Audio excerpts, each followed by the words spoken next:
I got an interesting question about qualifying for a mortgage modification. And in this scenario, I want to talk about the differences between each lender. When people send me a generic question like, how do I qualify for a mortgage modification? It all depends upon what your lender says you need to do. It's kind of like a punch list that they've put together for the individuals.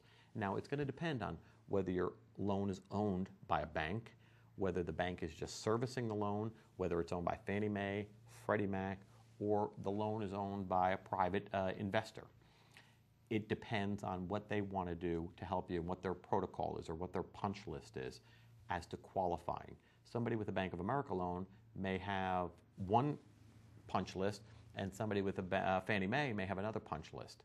So when you're talking about qualifying, you need to know who owns the loan and what guidelines they've put out there for their servicer or for their employees to go ahead and qualify somebody for the mortgage modification. And that's what we're talking.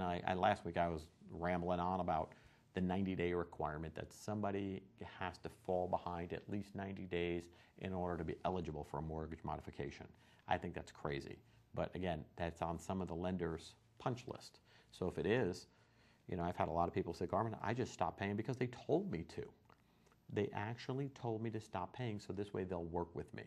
Again, I find that absolutely bizarre that I have to, at one time, I may have to put this person on the stand and say, could you make your mortgage payments? Sure, I could. And why did you stop? Well, they told me to.